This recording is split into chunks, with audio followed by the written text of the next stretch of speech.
En el nombre del Padre, del Hijo, del Espíritu Santo. Amén. Ven, Espíritu Santo, y llena los corazones de tus fieles, y enciende en ellos el fuego de tu amor. Envía tu Espíritu Creador, y se renovará la faz de la tierra. Estamos estudiando el Catecismo de la Iglesia Católica, su segunda parte, la celebración del misterio cristiano, segunda sección, los 7 sacramentos de la Iglesia. Capítulo primero, los sacramentos de la iniciación cristiana. Artículo tercero, el sacramento de la Eucaristía. Estamos ahora en el 6º apartado de este artículo, donde el Catecismo dedica 20 números al estudio del tema que tiene como título el banquete pascual. El día de hoy vamos a profundizar en los números 1380 al 1390 con el tema la comunión, el domingo, el día de la fiesta del Señor. Número 1388 del Catecismo de la Iglesia Católica dice: es conforme al sentido mismo de la Eucaristía que los fieles, con las debidas disposiciones, comulguen cuando participan en la misa. Se recomienda especialmente la participación más perfecta en la misa, recibiendo los fieles después de la comunión del sacerdote el mismo sacrificio, el cuerpo del Señor. Nos presenta el Catecismo como complemento el siguiente número, 1389.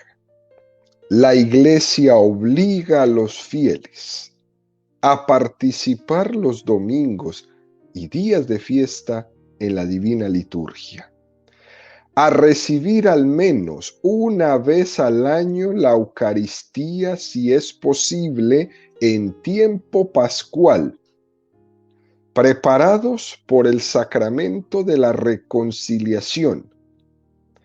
Pero la Iglesia recomienda vivamente a los fieles recibir la Santa Eucaristía los domingos y los días de fiesta, o con más frecuencia aún, incluso todos los días.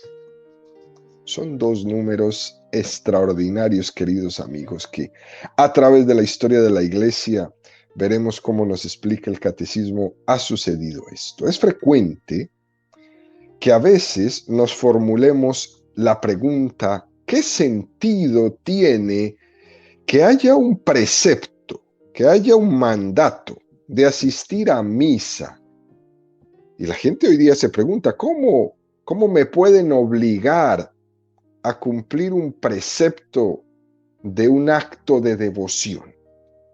Eso hiere mi libertad. Y la respuesta a esta pregunta tan común en todos los católicos fríos, hay que encauzarla muy bien, queridos amigos. El tercer mandamiento de la ley de Dios dice: santificarás las fiestas. Y la Iglesia Católica, en este mandamiento de la ley de Dios, que no es un mandamiento de la Iglesia, es un mandamiento de la ley de Dios, la Iglesia Católica lo ha concentrado con el precepto del domingo, de ir a misa todos los domingos y días de guardar. Este precepto solamente se puede entender cuando uno es capaz de entender el primer mandamiento. Amarás al Señor tu Dios con todo tu corazón, con todas tus fuerzas y con toda tu mente. Si no, no se entiende el tercer mandamiento. Y según esto, se puede uno preguntar: ¿cómo se puede mandar amar? ¿Cómo se puede hacer para que el amor sea objeto de un mandamiento? Porque muchos diríamos que el amor tiene que brotar espontáneamente. Todo este tipo de dificultades y de respuestas que nos podemos dar para disculpar nuestra conciencia de nuestra falta de entendimiento del primer mandamiento que nos lleva a cumplir el tercer mandamiento de santificar las fiestas, está basado en el concepto erróneo que tenemos del amor. Nosotros tenemos un concepto del amor bastante romántico y sentimentalista. Y según esto, el concepto de amor es casi un impulso incontrolable. Explosiones, sentimientos. Y entonces es imposible mandar a amar, porque tiene que brotar de un impulso de la nada. Eso no se puede controlar por la voluntad, dicen los que predican este tipo de amor romántico y sentimental simplemente. Y todas esas explicaciones y disculpas que le damos a nuestra conciencia es falsa. Porque el verdadero valor, el verdadero concepto del amor, queridos amigos, es otra cosa completamente distinta al romanticismo y al sentimentalismo. Nosotros debemos caer en cuenta que nosotros nunca hemos llevado la iniciativa del amor, que nosotros somos fruto del amor que ha llevado a alguien primero que nosotros, Dios. Y para entender esto uno tiene que partir de estas palabras de Jesús: no sois vosotros los que me habéis elegido a mí, soy yo el que os he elegido a vosotros. El amor es una respuesta a la vocación que Dios nos ha dado. Por eso que la palabra amor no se puede entender en el sentido netamente romántico y sentimental, sino en el sentido de que Dios nos ha amado entregándose por nosotros. Por tanto, queridos amigos, ser sensible hacia el amor de Dios es responder al amor con amor, a la entrega con entrega. Esto es más que una flor, esto es más que un regalo. Esta es la entrega. ¿Para qué quiero una flor si no tengo tu corazón? ¿Para qué quiero un regalo si no tengo tu voluntad? Si no tengo tu entrega. Responder al amor con amor. No al amor con sentimiento, no al amor con romanticismo. Tiene que ser al amor con amor, a la entrega con entrega. Porque yo te entrego mi ser, pero tú me entregas solo una flor. Eso es responder a la entrega con sentimiento y no con entrega. Responder al amor con amor. Esta es la forma, queridos amigos, que la Iglesia tiene de concretar el tercer mandamiento, santificar las fiestas, que lo resume la Iglesia en este precepto dominical: ir a misa. Es más, muy interesante, celebrar la misa. Y en algunos momentos dice la misa entera.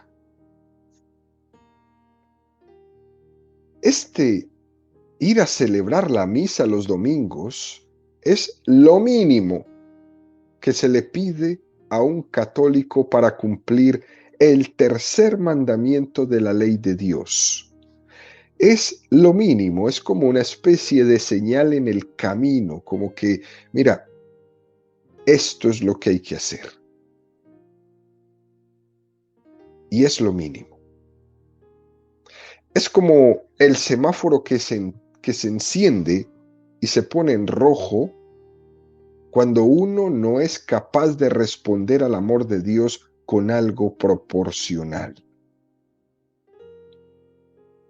Dios nos ama demasiado y lo único que se nos pide es responderle con lo mínimo. Ir a misa el domingo es lo mínimo. Si Dios te ama apasionadamente y se entrega por ti, el hecho de que a ti te cueste o no tengas la motivación suficiente para ir a la misa o no te dé la gana, es decirle a Dios que no te importa absolutamente nada su amor. Y entonces se enciende una luz como un semáforo rojo que te dice, cuando tú no vas a la misa, te falta amor.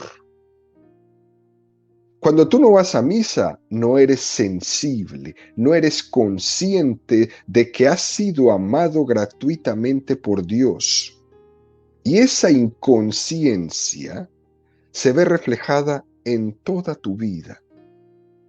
Es que no es solamente que eres inconsciente ante el amor que Dios te tiene, es que también eres inconsciente ante el amor de la persona con la que vives y que también eres inconsciente del amor con tus hijos y que eres inconsciente en tu trabajo, en el trato con las demás personas.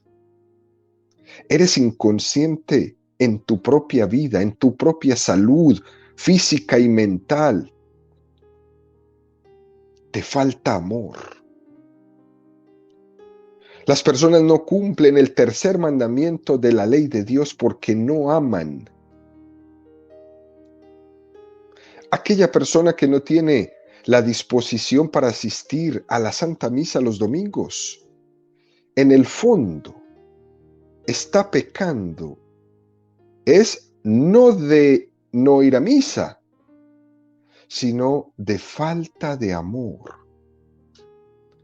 El pecado de la persona que no va a la misa el domingo, es el pecado de que me falta la correspondencia del amor que Dios ha tenido hacia mí. Por eso cuando la gente pregunta, ¿y si yo no voy a misa el domingo me tengo que confesar? Sí. ¿De qué me confieso? ¿De no ir a misa? No. Te tienes que confesar es de no amar a Dios, de no corresponder al amor que Dios te ha tenido. Es como el hijo que en teoría tiene que amar a sus padres, pero nunca está con ellos, ni se comunica con ellos, ni les escribe, ni les manda ayuda, ni les cuenta sus planes, ni sus proyectos, ni les dedica un segundo. Lo que ese hijo manifiesta con sus obras es que falta delicadeza en el amor, en esa relación con sus padres. ¿Y qué nos pasa cuando nuestros hijos nos tratan así? Sufrimos. No es nada más horrible que ver una mamá sufriendo porque sus hijos no le pelan, no le dicen nada, no le cuentan nada, no confían. No sabe ella a las 11, 12, 1 de la mañana en dónde se encuentra, nada. Y sufre. Sufre cuando no sabe sus planes. Bueno, ¿y este qué quiere? ¿Se va a casar? ¿No se va a casar? ¿Este qué quiere estudiar o no quiere estudiar? Y sufren.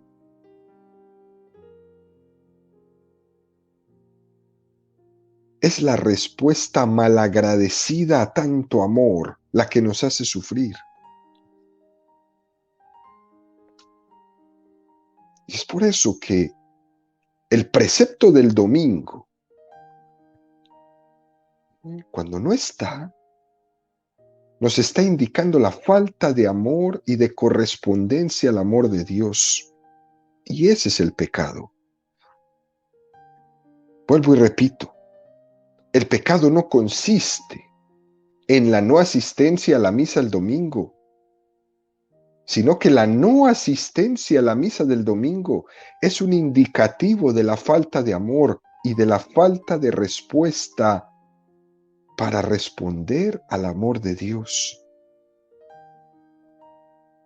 No es que la iglesia ha puesto un precepto para que pequemos. El pecado ya estaba antes que el precepto. El precepto de la iglesia de ir a misa los domingos es para hacernos tomar conciencia de nuestro pecado y poder tomar rumbo en nuestra vida en esta respuesta a tanto amor de Dios.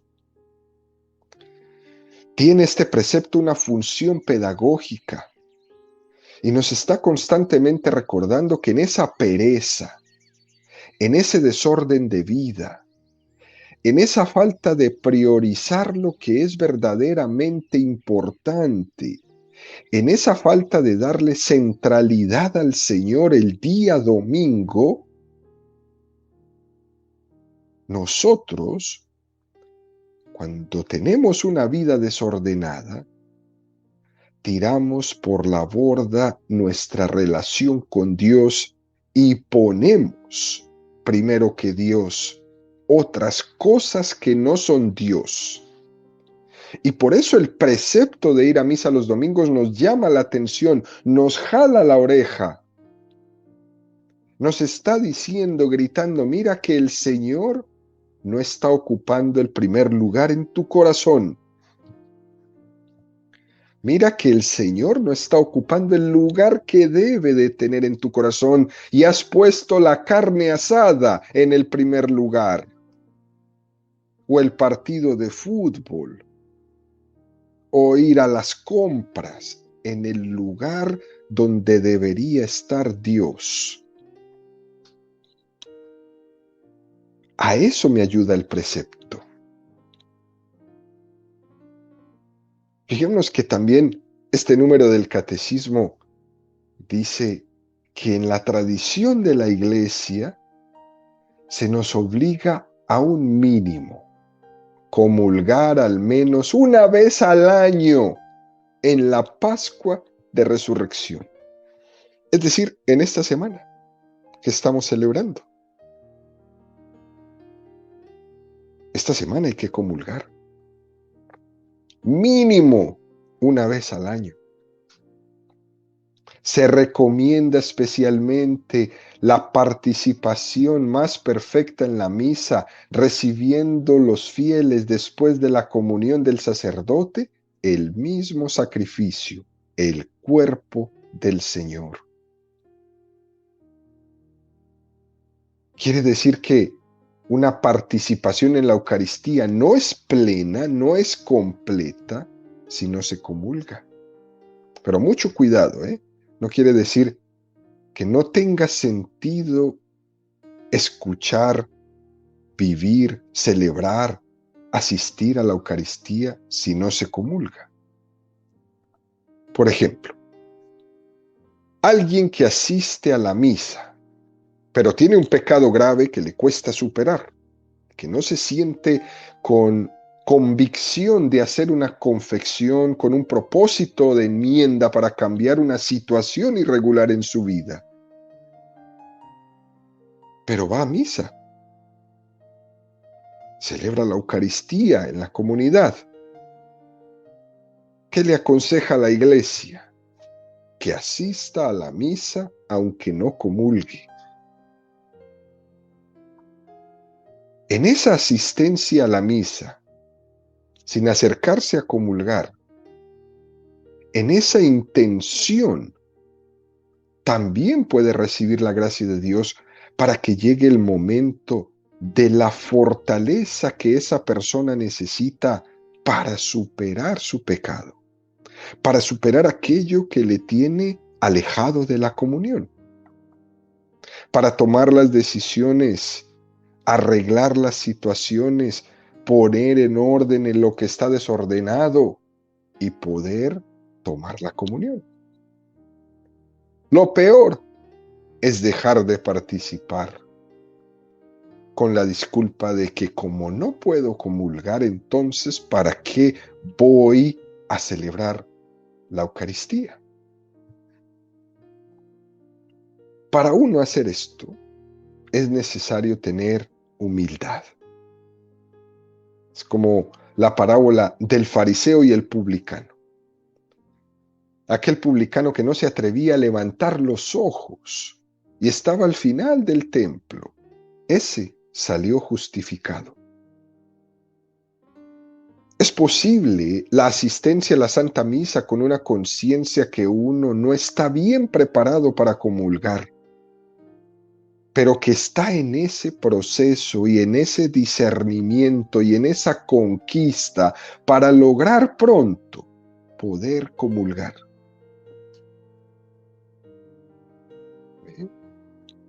Pasando esto, y exceptuando este tipo de personas que están en este proceso, la Iglesia recomienda la comunión en todas las celebraciones de la Eucaristía para aquellos que la puedan tomar, incluso todos los días. Esto de comulgar todos los días en la tradición de la Iglesia ha sido un tema un poco controvertido, ¿eh? No es como hoy día lo entendemos. En la antigüedad cristiana, estoy hablando del siglo III, el siglo IV, tenemos testimonios que nos dicen que era normal la comunión diaria, respondiendo a esa voluntad de Jesús de tomad y comed. Siglo III, hace 18 siglos. Solo los catecúmenos que estaban preparándose para bautizarse o los pecadores sujetos a la disciplina de la penitencia se veían privados de la comunión en la Santa Misa, hasta que recibieran el sacramento del bautismo o cumplieran la penitencia después de la confesión. Pero pasando el tiempo, fue ocurriendo incluso entre los monjes que se comienza a posponer la recepción de la comunión diaria, poco a poco. Entonces ya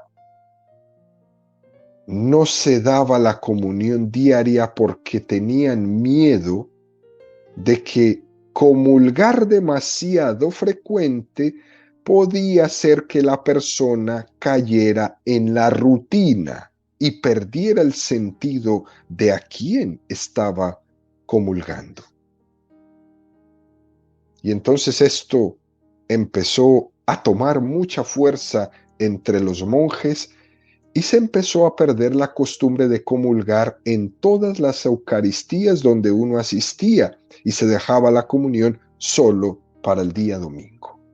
Esto fue un momento de mucho tiempo en este cambio. Incluso San Agustín y Santo Tomás de Aquino, con esa cantidad de siglos, 6 siglos de diferencia entre uno y otro, ellos hablaban de esto. Fíjense, queridos amigos, lo que decía Santo Tomás de Aquino en el siglo XIII. Quienes comulgan, no es conveniente a todos acercarse diariamente, sino las veces que se encuentren preparados para ello. Ni alabo ni critico recibir todos los días la comunión.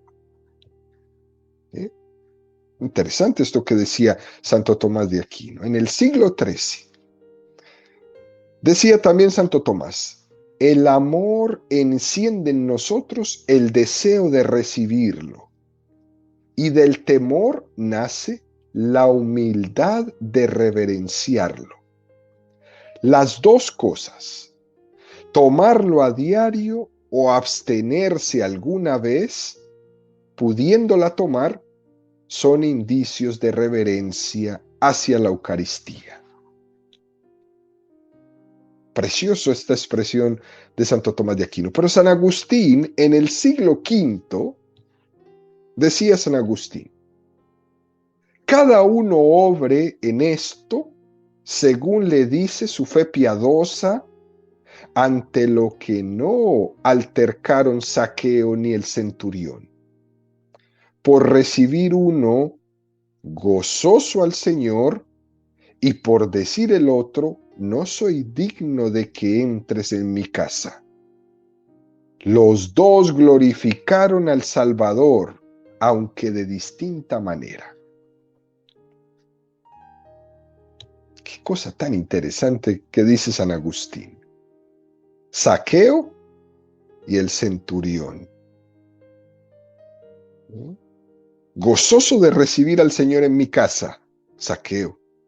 No soy digno de que entres en mi casa, el centurión. Los dos glorificaron al Señor. Pero fue, queridos amigos, hasta el año 1905 que el Papa San Pío X dispuso en un decreto la conveniencia definitiva de la comunión frecuente, pero bajo determinadas condiciones. Pero fíjense ya, queridos amigos, 1905, siglo XX, y esto se ha estado hablando desde el siglo III. El Papa San Pío X lo que quiso hacer con este decreto es salir en respuesta a una herejía que se llamaba la herejía jansenista, la que fue una herejía muy, muy rigorista que influyó bastante en un temor y en un miedo a la comunión diaria, llegando incluso, aunque la comunión solo se recibía cuando el director espiritual le permitiera a esa persona comulgar.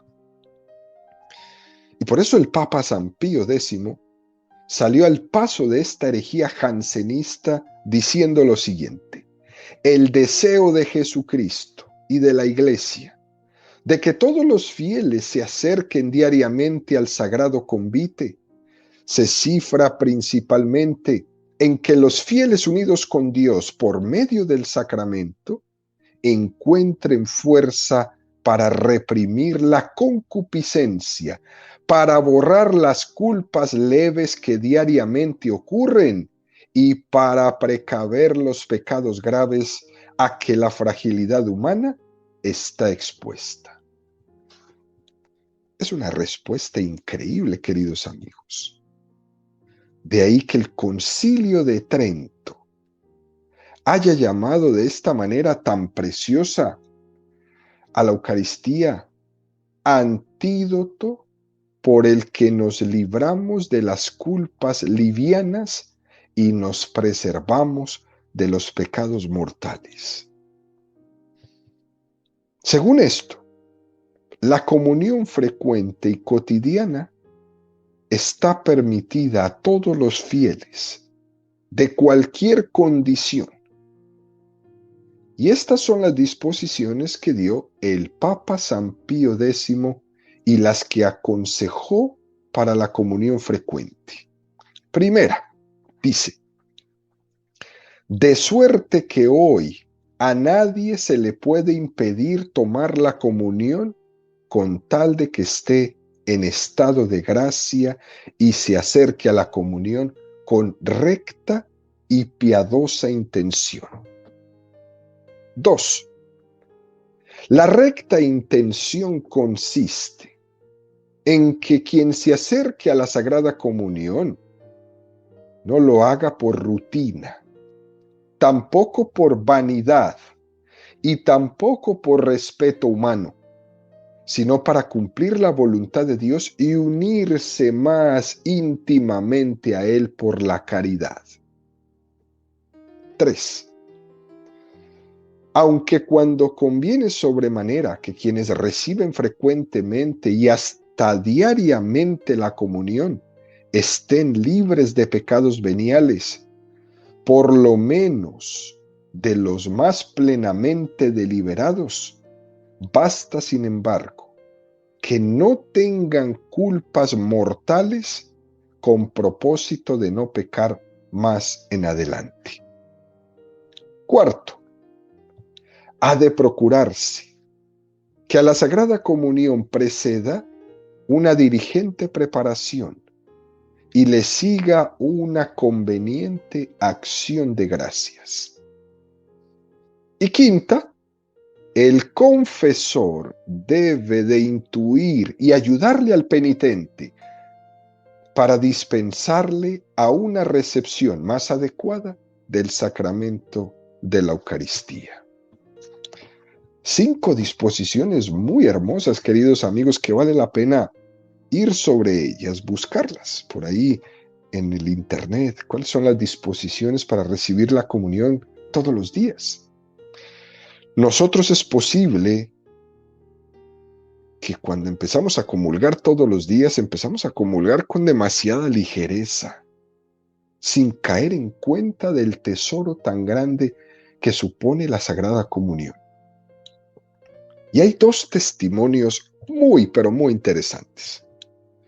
Santa Catalina de Siena, que tenía el deseo de comulgar todos los días. Había muchas personas que veían en ella, en esta comunión que hacía, como un exceso en la comunión diaria.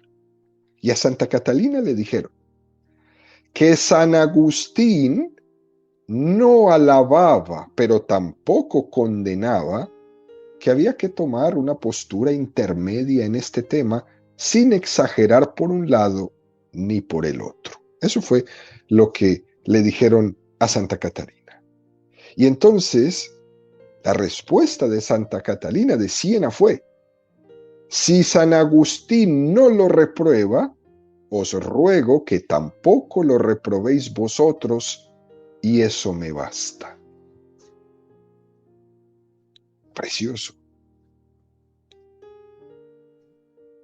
No repruebo, pero tampoco insto. Cuando llegaron los primeros franciscanos para evangelizar América, ahí en Tenochtitlan,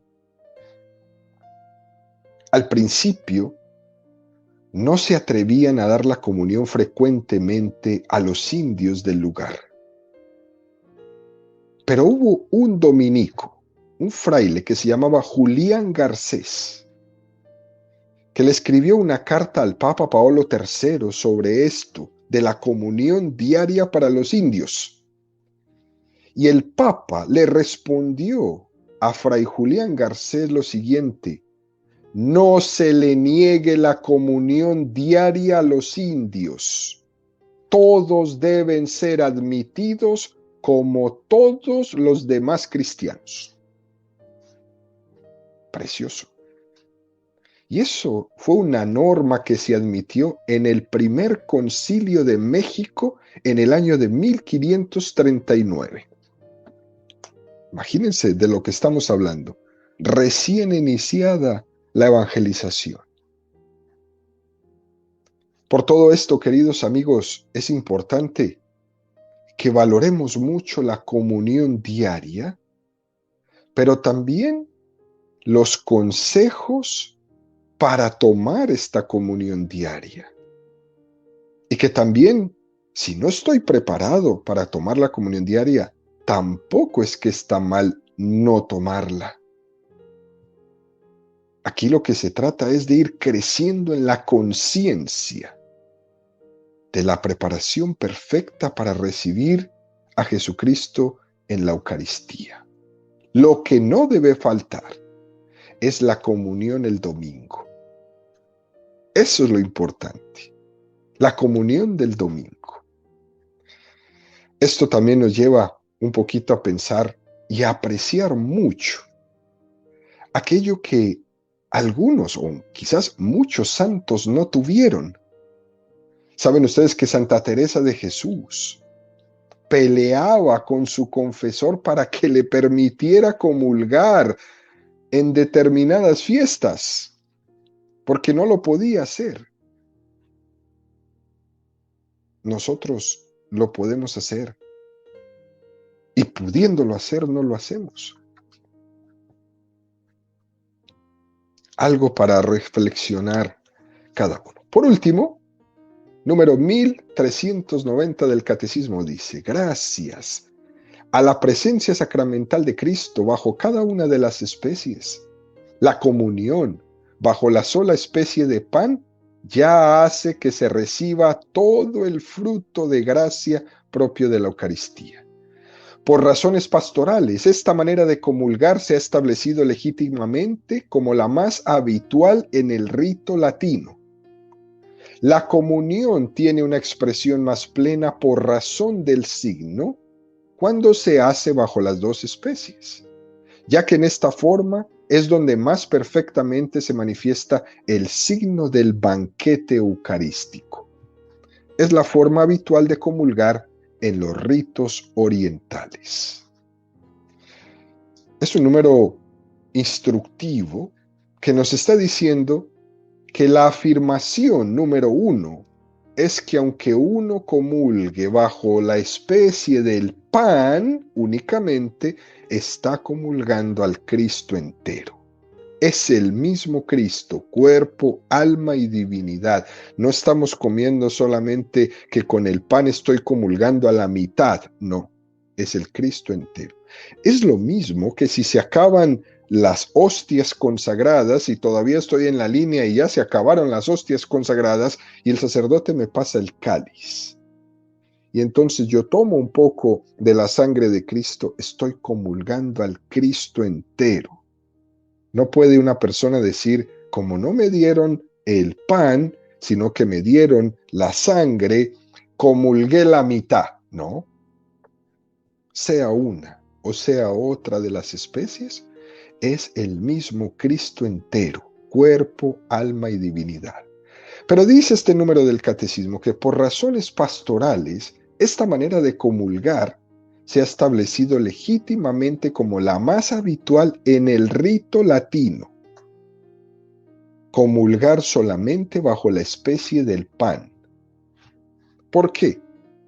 Porque debemos reconocer, queridos amigos, que es un poco más complicado dar la comunión bajo las dos especies cuando tienes 1000 personas comulgando en una celebración. Eso no sucede en el rito de los católicos orientales, donde las comunidades son más pequeñas, son comunidades perseguidas, son comunidades que han reducido a lo mínimo. En su liturgia se permite dar la comunión bajo las dos especies. Pero en muchas de las asambleas eucarísticas de la Iglesia Latina en Occidente, las celebraciones son masivas y eso dificulta mucho el poder dar la comunión bajo las dos especies. De todas formas, se tiene la disposición donde se habla de la conveniencia o el permiso de dar en algunas ocasiones la comunión bajo las dos especies. Aquí en esta arquidiócesis de Atlanta se da la comunión bajo las dos especies en muchas parroquias. La ordenación general del misal romano, que hemos mencionado muchas veces en estas catequesis, habla de la comunión de las dos especies y dice que se permita la comunión bajo estas dos especies en los casos que están expuestos en los rituales, ¿no? Que se le permita la comunión bajo las dos especies a los sacerdotes que no pueden celebrar o concelebrar la Santa Misa, al diácono y a los demás que cumplen algún oficio en la Santa Misa, a los miembros de las comunidades de la vida conventual o en aquella que se llama de comunidad, a los alumnos de los seminarios, a todos los que se hallen realizando ejercicios espirituales o participan en alguna reunión espiritual o pastoral. Dice que el obispo diocesano puede establecer normas para su diócesis para la comunión bajo las dos especies y que se observen siempre de manera fiel todas las normas establecidas. Muy interesante esto, ¿por qué? Porque la Iglesia le da a las conferencias episcopales de los países, a los obispos, esta facultad. Pero siempre bajo la tutela del obispo y en general bajo la tutela de la Santa Sede. Aquí en los Estados Unidos existe un extraordinario documento que pueden encontrar ustedes en la página web de los Obispos Católicos de los Estados Unidos, www.usccb.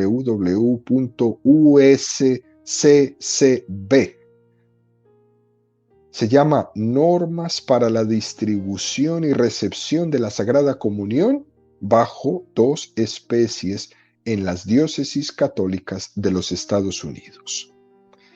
Es interesante, por si alguno quiere consultarlo, llegar a este documento. La comunión bajo las 2 especies es fundamentalmente, además de un privilegio, un motivo pedagógico para caer más en cuenta de esa presencia de Cristo en la Eucaristía. De la misma forma que la Iglesia recomienda la exposición del Santísimo para dar más realce pedagógico, más caer en cuenta de esa presencia de Jesucristo en la Eucaristía. Porque Cristo, esté dentro del sagrario o fuera expuesto en la custodia, su presencia es la misma. Pero es cierto que también necesitamos signos para caer en cuenta de la presencia real de Cristo en la Eucaristía. Por eso, todos estos documentos nos ayudan muchísimo a entender, a profundizar nuestra fe, a comprometernos con el Señor y a valorar todo este precioso esfuerzo que la Iglesia hace en cuidar, en respetar, en promover que todos los católicos tengamos acceso a la Santa Eucaristía. El domingo, que es la fiesta a guardar, o para aquellos que están preparados todos los días.